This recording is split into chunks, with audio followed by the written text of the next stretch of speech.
Let's talk about one of the worst characters in Castlevania Nocturne. Welcome back everyone to my channel. This video is going to be talking about the Abbot, Emmanuel. So if you haven't watched Castlevania Nocturne Season 1 and Season 2, I highly recommend that you do. It's on Netflix, check it out. It's one of the best Netflix original series that I've had the pleasure of watching. Without further ado, let's get into today's video. So Abbot Emmanuel, he is the, high priest in Castlevania Nocturne this particular season, Seasons 1 and Season 2. He is responsible for a lot of the, turmoil and chaos, and unintentionally so. So reason why I feel like he's one of the worst characters in the series is for a couple of reasons. And I know a lot of you guys are probably angrily typing in the comments that the bishop is right there from the original Castlevania, and I get it. He was horrible. And then also, I believe it was the judge. The judge was also a pretty dark character. But I feel like even they had some like a hint of redeemable qualities, whereas the Abbot, not so much. So in today's video, I'm going to go a little bit over why I think that. So initially we're introduced to the Abbot right from the jump. So it actually comes to find out that he's actually a forge master, which even then he's not even like a real forge master. He kind of cheated, made some type of deal with the devil to get a machine directly from hell that would conjure up the night creatures by converting humans into night creatures. And so his methods of creating them aren't even the more conventional. And his reasons for doing so, according to him, is the revolutionaries are they are basically turning things upside down as far as the control that the church has. And so for him, he's thinking more so about maintaining power in the status quo, which again, I don't know if the Castlevania creators have some type of hate boner when it comes to religious figures, but I don't believe that we've gotten a religious figure in the show that is actually a good person. I'm gonna let you guys think about that. Type down in the comments if there's somebody that was a part of the church, that was a religious figure, that was actually good, that didn't have any dark intentions, because I can't think of any. But yes, getting back to him, he basically is the individual that was trying to maintain his power. So he wanted to use the night creatures to help support Ursabet and Drolta's big scheme of basically taking over the world, and he felt like he can use them to maintain that. And so he bartered some type of deal with the vampires that he'll allow them to basically feed on the revolutionaries and feed on the poor, and leave the rich and the wealthy and those who are Catholic alone. So he basically, if you said that you wanted to be a part of the church and you give your life over to Christ, you'd be protected. Now you would think that on paper that sounds like, okay, he's kind of protecting people and he's kind of being noble, but there's something really self-serving about how he goes about doing things. And I always kind of had like a bad feeling about him. Even the first couple of episodes, I was just like, I don't think there's anything that's going to be redeemable. And he just kind of proves that point time and again. Even his head monk, fine ass, perfect jawline, biceps, pec having Mizrak, is also like sleeping with a vampire, super conflicted. He's not abstaining to his oath to abstinence. Like, one of your top people is just as bad. Okay, Mizrak isn't just as bad as him, but the point that I'm making is you guys are supposed to be part of the church, and there's all sorts of just chaos going on, right? So the company that he keeps is just as conflicted and as confused as he is. And I'm like, okay, maybe there's some type of rich backstory that we'll get with the Abbot that's going to make me feel differently, because Castlevania Nocturne has done an amazing job at getting us to root for the villains. I mean, they had me rooting for Drolta from day one. They had me rooting for Olrox. Olrox started off the season killing somebody who was pivotal to the story, and I was rooting for him, but the Abbot, not so much. So we ended up finding out that him and Tara have a relationship. They're not together, they're not boyfriend or girlfriend, they're not married, but they ended up having a daughter together. I believe Maria's about 13 or 14, so they had some type of, at least a sexual relationship at one point. And again, he's somebody who is not even supposed to be engaging in those type of activities, but he has a daughter. It's a huge secret. No one's ever found out or spoke on it. So he's been kind of like safe up until this point. And talking more about him having a daughter, I know that once Ursabet and Jolta found out, they latched on it, hence why he kept it a secret. And him having this daughter and knowing that he's an entire father and he hasn't had any type of relationship with Maria, he hasn't really showing up for her the way that he needs to show up for her, and all he's doing is hiding behind the church, God, his overarching mission to try to maintain power. And again, it's very selfish, very self-serving, and pretty sure that Abbot is a narcissist. And one thing I think Castlevania does a really good job, a lot of the villains have narcissistic personalities. Now, I'm not a therapist. I'm not, in the business of diagnosing people who are narcissists, and I know it's like a really cool buzzword, but I feel like he fits the bill for that. So he has a daughter. He's basically a deadbeat. I don't know how he bagged Tara, because Tara is gorgeous. She's powerful. She's a powerful sorceress on her own right. And like, how does that even work? So like, dude, you were attracted to somebody who is a speaker. And I remember in the first Castlevania, speakers were like considered heretics. They were treated like they were like witches essentially. And then here you are banging one. So I guess times have changed just a little bit, but they couldn't have changed too much because he didn't want to claim her as like his woman. But that's beside the point. So he basically walks around as if he's doing God's work, and he isn't. He's just someone who is a hypocrite. He's a liar. I think he tries to justify his actions, like especially with the night creatures. He has mentioned time and time again that the night creatures they're doing God's work, and he'll only convert people who are condemned to hell to night creatures. So if you were like one of his monks that died, he's not going to convert you into a night creature because they were believers. And it's like, okay, man, so you get to pick and choose who's going to get turned into a night creature. And what really frustrates me the most about him is I think we're led to believe, especially when Ursabet kind of forced his hand when everything got put out there that he had a daughter, and so he had to make a choice to sacrifice his daughter. I thought for a second that he was going to do the right thing and switch sides and join the heroes and really kind of try to atone for his sins.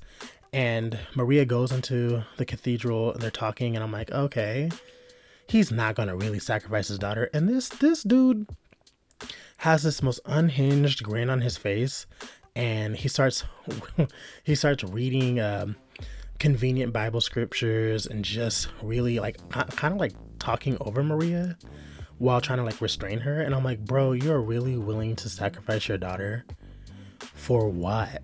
For power? And like, he has this awareness factor about him that he already knows that he's going to be going to hell when everything's said and done. So you're doing all this for like temporary satisfaction while you're alive, but you already know that once you die, like, you're not serving God. You know that your actions are not of God. They're very selfish. And I find myself trying to figure out, okay, so he's selfish. He's willing to sacrifice his daughter. Maybe, just maybe, there's something redeemable about him. And we get moments in season 2 where he's realizing that the night creatures retain their soul. And I know that he was under the impression that once night creatures became night creatures, they have no soul. And I know he specifically thought that the vampires, since they were undead, they don't have a soul.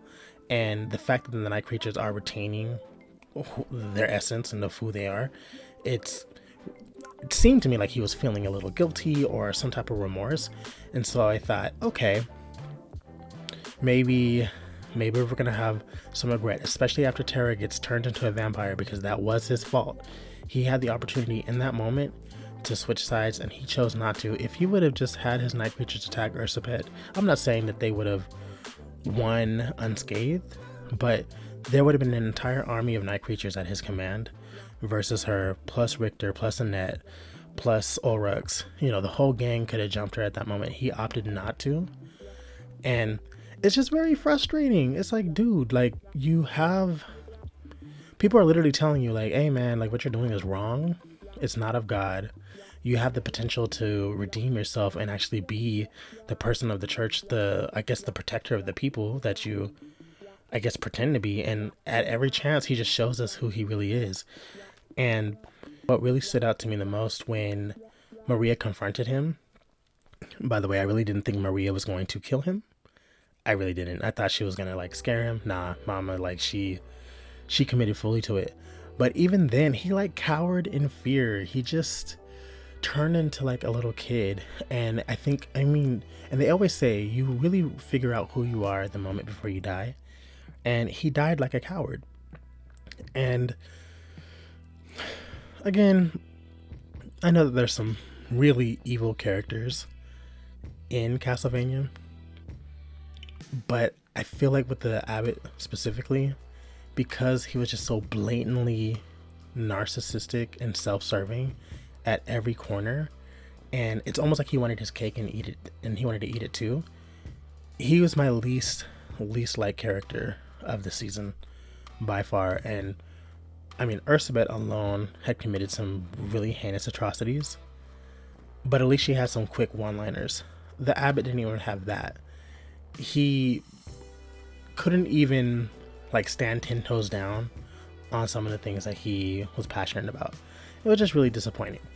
So for those of you guys who have stuck along with this long video, I want to take time out to really thank you all for supporting my channel the last couple of weeks. It's insane, the Castlevania community, like how supportive you guys are. Like, I'm not saying I underestimated the community, but I really just wanted to post videos to kind of just talk about my favorite characters and kind of rant and rave about the show. And it's kind of turned into this really cool open dialogue community where we can kind of bounce ideas, talk about theories. There's a lot of potential for season 3. And I just want to thank you guys all for it. I just hit 600 subscribers. I took a long hiatus prior to coming back last month. I think I was at like 550 subscribers, and now I think I'm pushing like 650. I need about 1,000.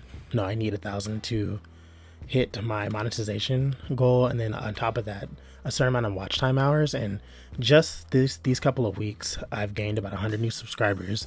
I'm pushing about 400 watch time hours. You need about 3,000, so it's still going to be a grind. But the fact that I've gotten 400 watch time hours is because of you all. I also want to know, because I feel like there's a few of you who have been like so engaged. You guys have got to be sending my videos to like either a group chat or a Reddit thread, because I was looking at my analytics and I have about 3,000 views that are from external.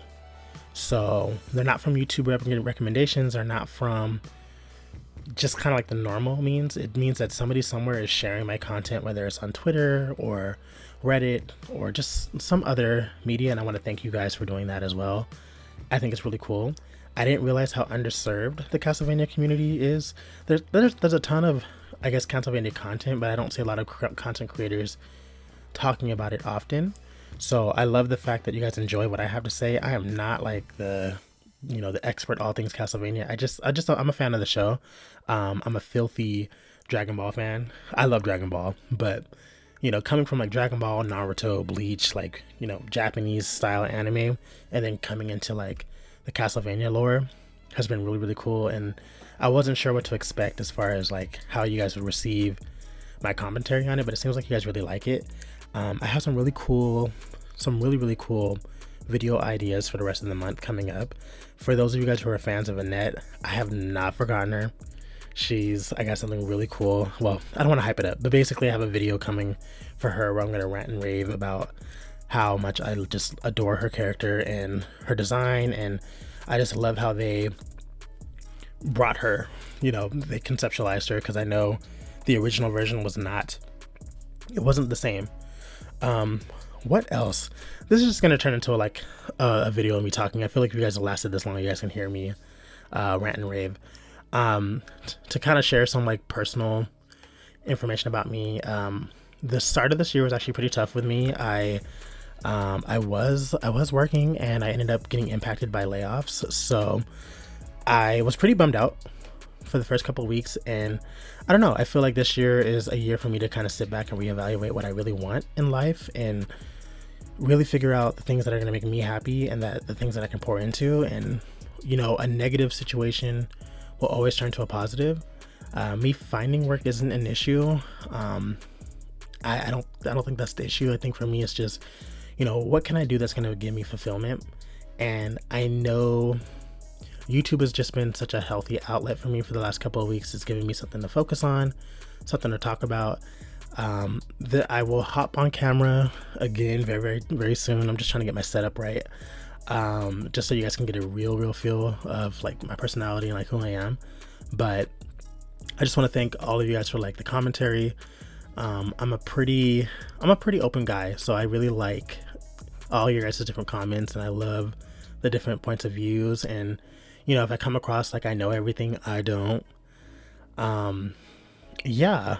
And then also, this isn't the video for it, but I probably shouldn't drop all my ideas in this clip, but there's so many different video ideas, like Annette, Old Man Coyote.